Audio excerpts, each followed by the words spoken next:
అందరికీ జై శ్రీరామ్. యాసంగి రైతు భరోసా గురించి తెలంగాణ ప్రభుత్వం ఎంతగా ఆలోచిస్తూ ఉంది అంటే, ఒక రైతు ఆనకాలం పంట పెట్టిండు, అది వరదల కొట్టుకపోయింది, పంట మొత్తం కొట్టుకపోయి దిగుబడి రాలేదు. రైతు వడ్డీ వ్యాపారుల దగ్గరికి వెళ్ళి వడ్డీ తెచ్చుకుంటా ఉన్నాడు, అప్పుల పాలు అయిపోతూ ఉన్నాడు అని ముందే రైతు భరోసా వేయాలని ప్రభుత్వం భావిస్తూ ఉంది. ఎన్నికలు ముఖ్యం కాదు, మాకు రైతులు మాత్రమే ముఖ్యము అనే కోలమర రేవంత్ సర్కారు, వాళ్ళ క్యాబినెట్ మంత్రులు అందరూ కూడా ఆలోచిస్తూ ఉన్నారు. వాళ్ళు జీతాలు తీసుకుంటలేరు, ఒక్క పొద్దులు పట్టారు. యాసంగి రైతు భరోసా వేసిన తర్వాతనే మేము అన్నం తింటాము, లేకపోతే మా సిగ్గు శరము ఇజ్జతి మానం మాకు లేదు, మేము తినమనే మాటలు మాట్లాడుతూ ఉన్నారు. నిజంగా రైతు భరోసా గురించి వాళ్ళు పడుతున్నటువంటి అష్ట కష్టాలు చూస్తే రైతాంగమా మనమందరం ముక్కు మీద ఏలేసుకోవాలా, నోటికి తాళం వేసుకోవాలి, అంత బాధపడతా ఉన్నారు రైతుల గురించి. అందుకనే జూబ్లీహిల్స్ ఎన్నికలు అయిపోయినాయి, మళ్ళా టక్కన గ్రామ స్థాయి ఎన్నికలు అంటే సర్పంచ్ ఇవి అవి మొత్తం ఓడగొట్టేద్దాం. తర్వాత పబ్లిక్ రైతు భరోసా, చేయుత పింఛన్లు, ఇందిరమ్మ ఇండ్లు, పోరగాళ్ళకు ఉద్యోగాలు, ఆరోగ్యం, విద్య, వైద్యం ఇవన్నీ మూసీ నదిలో ముంచేద్దాం, మానేట్లో వాడేసి మర్చిపోదాము, మనం ఎంజాయ్ చేద్దాము, ఫ్లైట్లలో తిరుగుదాము, మంచిగా జాలీగా ఉందాము. జాలీ జాలీ బాయ్ ఎక్కడున్నావోయ్, మూడేళ్ళ దాకా నిన్ను నన్ను పీకేటోడు ఎవ్వడోయ్. గిట్లుంది కథ. తెలంగాణ రైతులేమో అప్పుల బారిన పడి చెట్టుకు తాడేసుకొని ఊగులాడుతూ ఉంటే వీళ్ళు జాలీ జాలీ బాయ్. ఉండాలిరా నాయన, మనం కూడా అన్నం తింటా ఉన్నాము, అది కూడా ఎడమ చేతితోటి కాదు కుడి చేతితోటి తింటా ఉన్నాం. చూద్దాం మరి ప్రభుత్వం ఏమంటుంది ఏం కదా అనేది.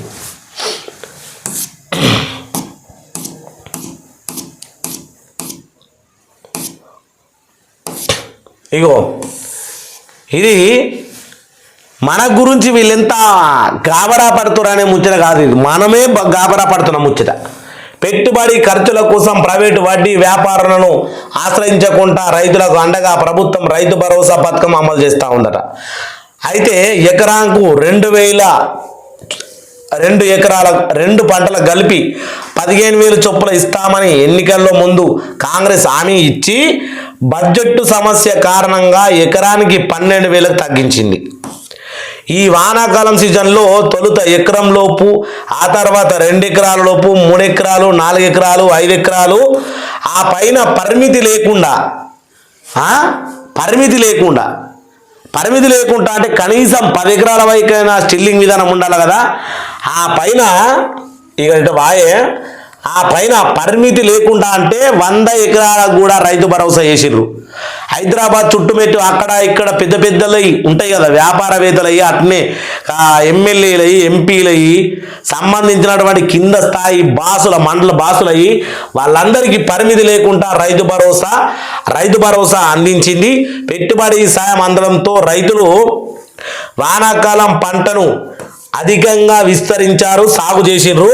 అధిక వర్షాల కారణంగా పంట దెబ్బతిని రైతులకు తీవ్ర నష్టం పోయారు. ఈసారి యాసంగి సీజన్లో ఆదుకుంటుందేమో, మా గండం పోతుందేమో అని అందరూ అనుకున్నారు. కానీ ఏమైతా ఉంది ప్రభుత్వం ఏం చెప్తా ఉంది? ఆనాకాలము ఆ రకంగా ఉంటే యాసంగి ఏం కావాలి, ఇవన్నీ ఎవరెవరు ఏ జిల్లాల ఎన్నెన్ని ఎకరాలు వేసిర్రు, ఎకరాలు వేస్తే ఒక జిల్లాకు ఎంత నష్టం వచ్చింది అనే అంచనా. రైతులు ఒక జిల్లాకు ఎగ్జాంపుల్గా ఒక జిల్లా ఉన్నది, ఉమ్మడి నిజామాబాద్ జిల్లా ఉన్నది. ఉమ్మడి నిజామాబాద్ జిల్లా మొత్తం నాట్లేసిర్రు. నాట్లేస్తే మిరప తోట ఎంత ఇక్కడ ఉన్నది, మొక్కజొన్న ఎంత, అలాగే మామిడి ఎంత, ఇంకా చూసుకుంటే ఇది చెరుకు ఎంత, మిరప ఎంత, మినుములు ఎంత, అన్నీ ఏ పంట కలిసి ఎన్ని ఎకరాలు వేసిర్రు అనేది మొత్తం ఇక్కడ ఉన్నది. పత్తి ఎంత, మొత్తానికి గిన్ని పంటలు మొత్తానికి ఎంత, 3,95,000, ఇక 96,000 అనుకో. ఈ సీజన్లో జగిత్యాల జిల్లాల 3,96,000 ఎకరాలల్లా పంట వేసిండ్రు.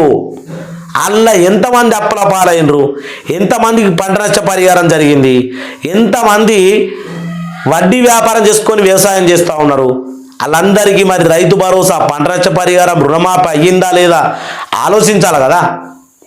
ఆలోచించరు. ఇప్పుడు ఏమంటా ఉందో ప్రభుత్వం ఒకసారి చూద్దాం నాయన. ఇది 20 తేదీ అంటే వీళ్ళు ఏమంటా ఉన్నారో పూర్తిగా అర్థం చేసుకోరు. జూను 20 తేదీలోగా ఎవరైతే భూభారత్ కంటే ముందు భూమి రిజిస్ట్రేషన్ అయిందో, ఇగో రైతులకు భారీ శుభవార్త. కొత్త వారికి రైతు భరోసా జూన్ 20 తేదీలోగా పేర్లు నమోదు చేసుకున్న వాళ్ళకు రైతు భరోసా వేస్తారట. 2-3 రోజుల్లోగా ఖచ్చితంగా వాళ్ళకు రైతు భరోసా వేస్తామని కొత్త వారికి కూడా రైతు భరోసా సార్ చెప్తా ఉన్నాడు. తెలంగాణ ప్రభుత్వం రైతు భరోసా పథకం కింద నిధులను విడుదల చేయడానికి సంసిద్ధమవుతోంది. గత జనవరిలో కొత్త పట్టా పాస్బుక్లు తీసుకుని పొందిన వాళ్ళకు కూడా ఈ యాసంగి పంట పెట్టుబడి సాయం అందించనుంది. అయితే వివిధ కారణాల వలన గతంలో పథకం పరిధిలో రాని వారికి కూడా సాంకేతిక సమస్యల వల్ల నిధులు అందని అన్నదాతలందరికీ ఈసారి చేర్చాలని ప్రభుత్వం నిర్ణయించుకుందట. ఆనాకాలము ఏమన్నా అంటే చెప్తా ఉన్నారు కదా, సాంకేతిక ప్రాబ్లాలతోటి దీని వలంగా రైతు భరోసా రానోళ్లకు ఈసారి ఖచ్చితంగా రైతు భరోసా వేసి తీరుతాం. ఎందుకంటే నాయన ఇప్పుడు స్థానిక ఎన్నికలు వస్తూ ఉన్నాయి. ఓసారేమో ఎన్నికలు రాకముందే రైతు భరోసా వేయాలని ఒకసారి అంటారు, ఓసారేమో ఎన్నికలు అయిపోయినాక అని ఓసారి అంటారు.